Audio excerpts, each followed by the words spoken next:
Allahu Akbar. Bismillah, Bismillah, Bismillah. Partai Masyumi memanggil anak bangsa merekatkan persatuan, rapatkan barisan, berjuang bersama, teguhkan niat, ikhlas karena Allah semata, atasi kemungkaran, lawan kezaliman, tegakkan kebenaran.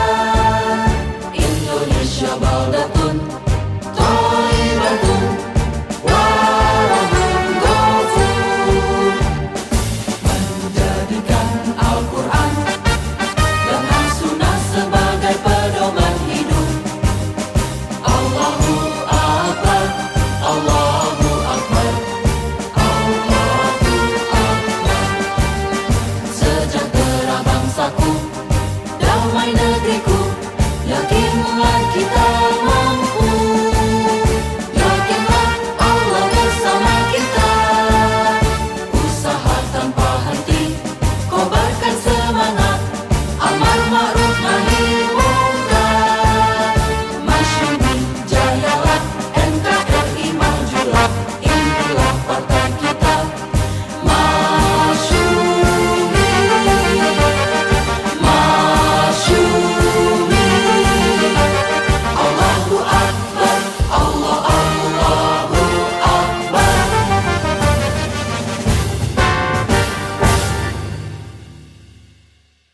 Assalamualaikum warahmatullahi wabarakatuh. Alhamdulillah wa syukurillah wala haula wala quwwata illa billah. Allahumma shalli wa sallim wa barik ala sayyidina Muhammad wa ala alihi wa ashabihi ajmain. Rabbi shrah li sadri wa yassir li amri wahlul 'uqdatam min lisani yafqahu qawli. Amma ba'du. Yang saya hormati Ketua Majelis Syuro Partai Masyumi, Bapak Abdullah H. Mahbuah. Yang saya hormati Sekretaris Majelis Syuro Bapak Abbas Taha. Juga yang saya hormati, saya banggakan Ketua Umum Partai Masyumi, Bapak Ahmad Yani. Kita beri pertama. Pak Sekjen yang saya hormati, yang saya hormati juga Sekjen Partai PKS yang ada bersama kita, Habib Bakar Habsi. Yang saya hormati senior kita Bang Bahtiar Hamzah. Terima kasih Bang Bahtiar menyempatkan hadir bersama di sini. Dan begitu banyak tamu undangan, tamu kehormatan yang tadi sudah disebut namanya satu persatu. Kalau boleh tamu-tamu kehormatan boleh berdiri menghadap ke audiens biar mereka lihat semua ini tokoh-tokoh semua yang hadir bersama sini. Ini tokoh-tokoh yang hadir bersama semua. Nah, terima kasih. Ini Partai Masyumi kumpul semua tokoh-tokoh yang hadir bersama. Tepuk tangan buat semua yang hadir bersama di sini.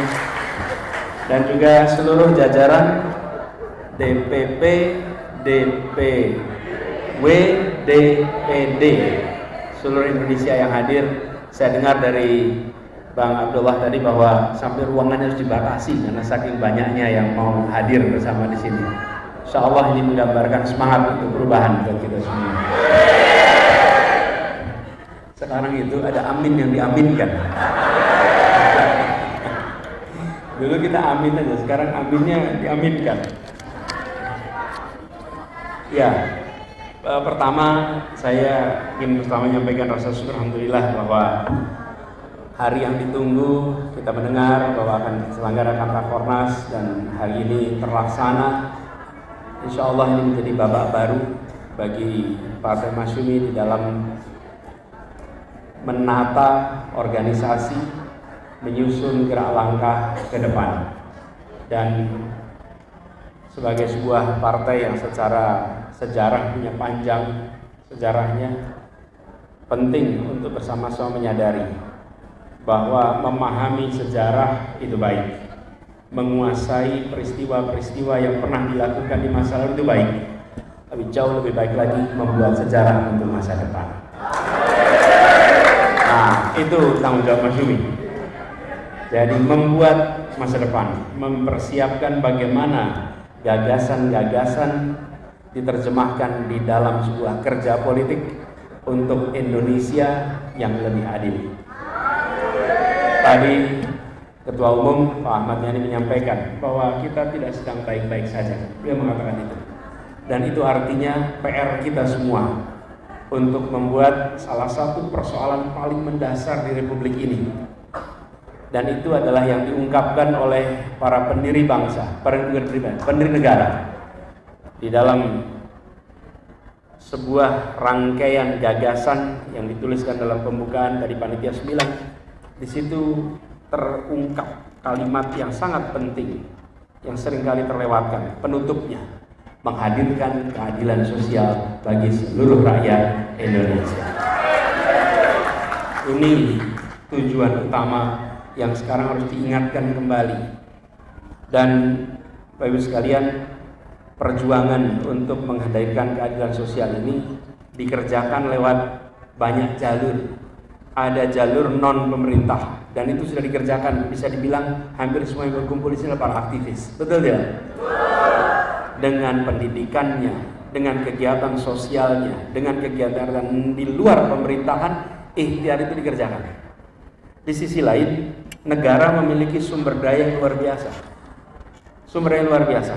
Kekuatan institusi, kekuatan fiskal, kekuatan bisa dibilang sumber daya alam, itu semua adalah kekuatan yang bisa diarahkan oleh negara untuk menghadirkan keadilan. Dan ketika itu harus dikerjakan, maka prosesnya adalah proses politik. Kami sering sampaikan bahwa yang dibawa sekarang itu bukan target, yang dibawa itu misi.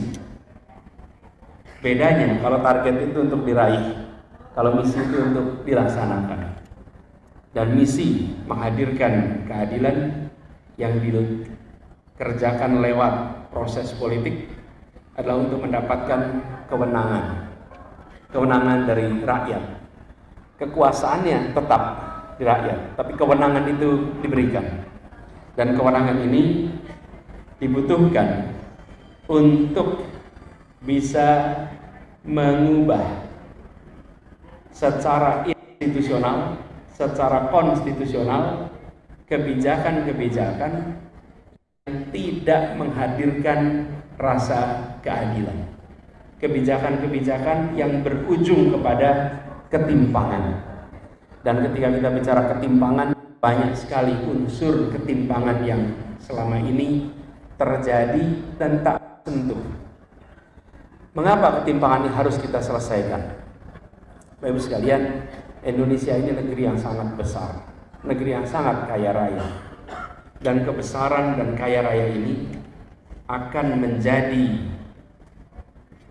kekuatan apabila kesetaraan kesempatan diberikan kepada semua. Tapi bila kesempatan hanya diberikan pada sebagian, maka kekuatan yang besar ini akan terpolarisasi, akan terfragmentasi. Dan bila itu terjadi, menjaga keutuhan sebagai satu bangsa adalah PR besar. Menjaga keutuhan sebagai satu negara adalah PR besar. Itulah sebabnya mengapa membereskan terkait ketimpangan yang aspeknya banyak ini harus dikerjakan. Dan PR ini, Bapak sekalian, harus dikerjakan dalam tempo yang disegerakan. Mengapa harus disegerakan? Prosesnya akan panjang. Tetapi bila tidak segera dikerjakan, kita akan masuk di mana apa yang disebut sebagai timpang nantinya menghadirkan polarisasi. Polarisasi bila dibiarkan menghadirkan friksi.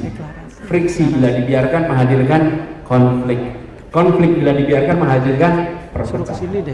Itulah sebabnya mengapa ini penting sekali untuk segera kita selesaikan. Dan ini adalah kepentingan kita semua.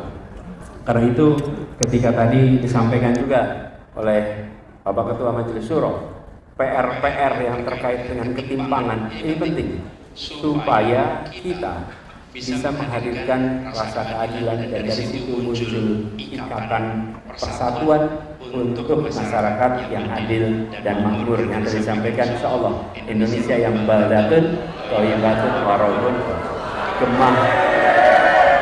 Ya, amin yang keras boleh. Amin. Ya. Jadi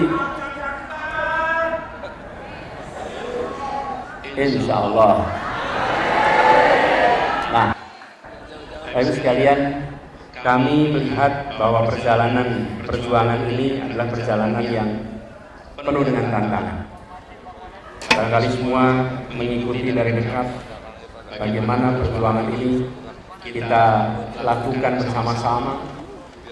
Bahkan kalau boleh dibilang dari mulai kemarin ketika semua ikut mendoakan apa yang dikerjakan di Jakarta, bahkan sebagian bisa dibilang ikut terlibat di dalam mendukung ketika dikerjakan di Jakarta. Dan sekarang kita ingin bekerja untuk menghasilkan keadilan itu bukan hanya di ibu kota, tapi insya Allah di seluruh wilayah Indonesia.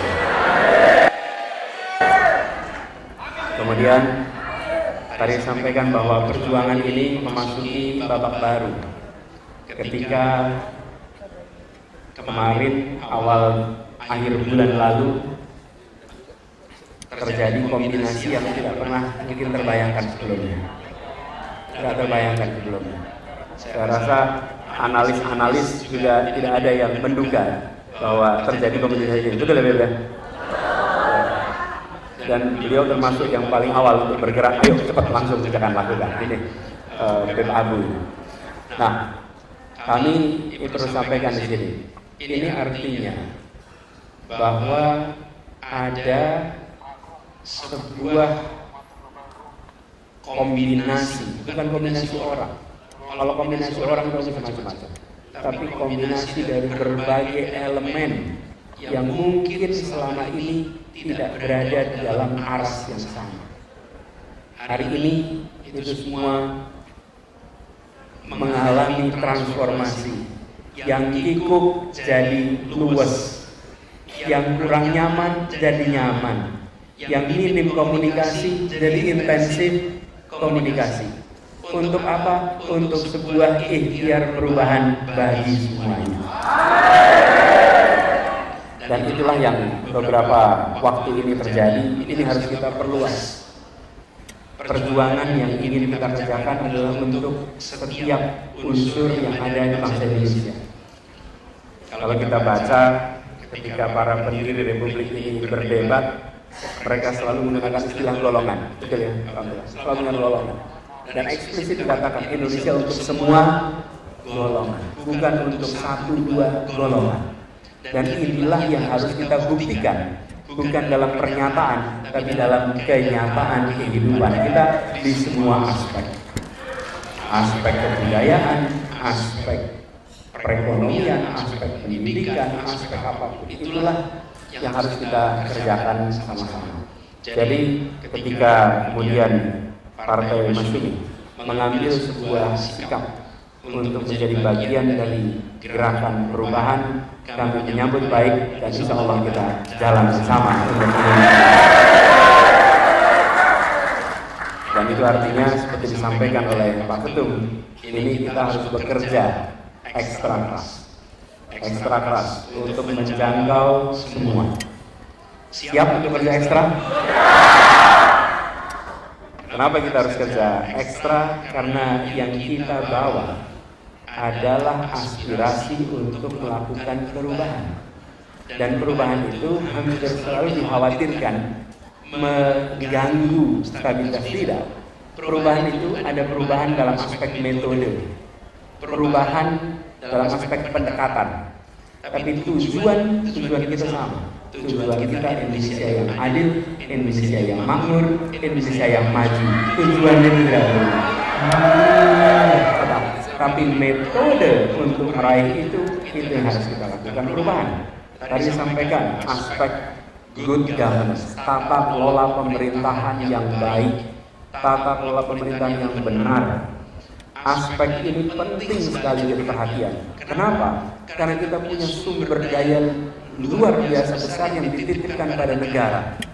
Bila negara tidak mengelola sumber daya ini dengan tata kelola yang benar dan baik, maka sumber daya itu bisa hilang di dalam pemerintahan, tidak mewujud di dalam kenyataan program perubahan.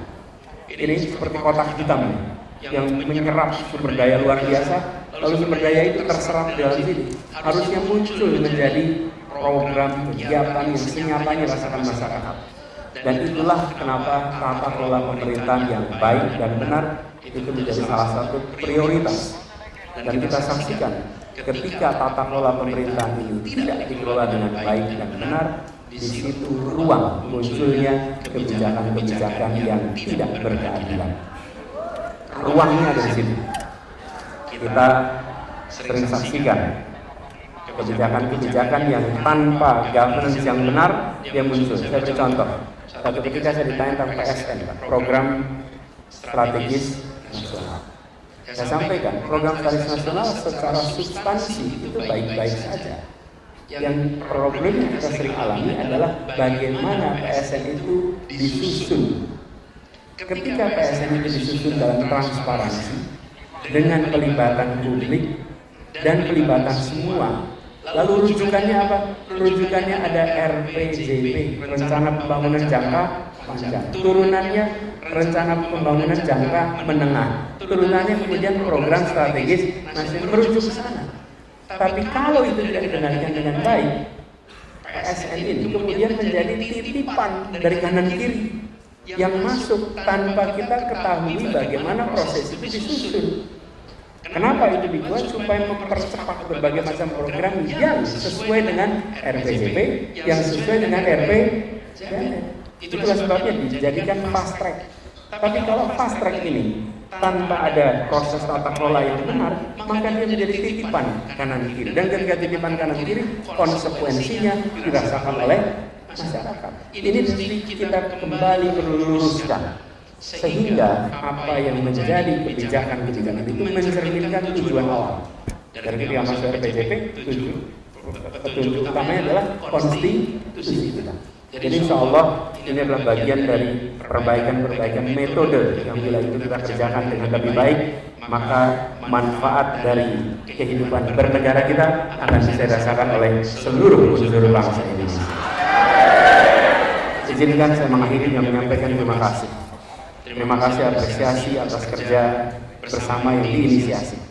Terima kasih atas amanah yang dititipkan. Mari kita emban amanah ini bersama-sama. Amanah perjuangan ke depan untuk Indonesia yang lebih adil.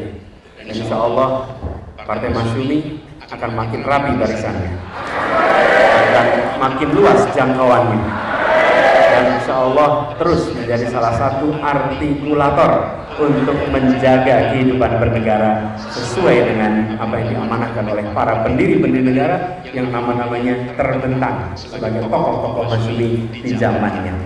Terima kasih. Kurang lebih mohon maaf. Assalamualaikum warahmatullahi wabarakatuh.